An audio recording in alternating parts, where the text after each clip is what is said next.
So we have our box here. All right, gonna do a little bit of smoothing. I like to use a wooden rib that has the flat edge on it. That way it'll help scrape these things a little bit smooth, give me a little bit sharper edge. I'm gonna go around all my sides.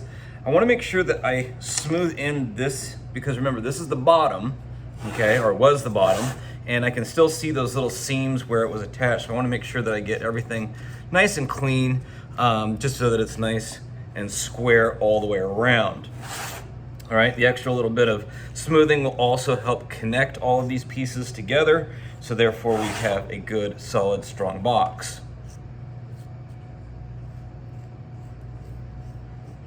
You can see that I'm just kind of going over it a couple of different times, a couple of different angles, and then smoothing it together. And then your best tools are your fingertips usually. So therefore we can smooth that in nice and clean. Like so. All right, as I mentioned, we made this upside down. This used to be the bottom, okay? So now what we need to do is figure out how we're gonna cut off the lid. Now this may also depend on what your overall design is for your box. Hopefully you have something in mind, something that you're planning on doing as far as the theme and decoration for the outside of it, okay? So that when you cut the lid off, the lid should also emulate that same theme. It should kind of go along with it, give it that sense of visual unity, okay? Using one of our elements of principles of design, principles of design for that matter. Okay, so nice and clean, nice and straight, all right?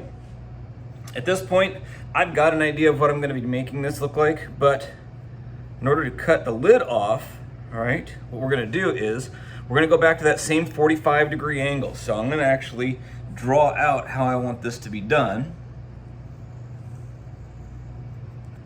And you can see my line there.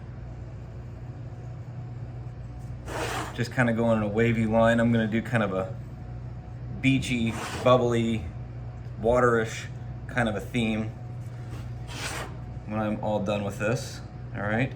And so I'm coming all the way back around.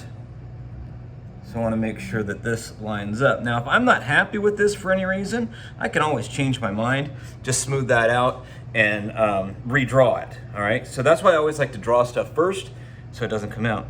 All right, now, here's the tough part. Take your needle tool, plunge it through the clay at a 45-degree angle, just like that, okay? So you can see that, okay? And then what I'm gonna do is very simply keep it at that 45-degree angle, just like we did for our edges that we cut out, okay? And I'm just gonna work my way around following that line that I just created.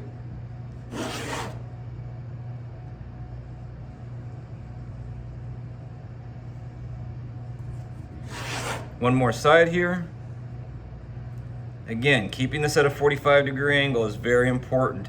Keep it perpendicular to the edge so that it doesn't change its direction, okay? And there we go, all the way around. And just like magic, voila, okay? Now what I've got is I've got an edge. You can see that it's got an angle this way and an angle this way. So that way when we put this back on, okay, it's not gonna slide around. The other thing is that because I made a wavy line design, it's only gonna go on one way. It won't fit on this way because the lines won't line up. So we make sure that we line that up exactly the same way, all right? So that's cutting off the lid.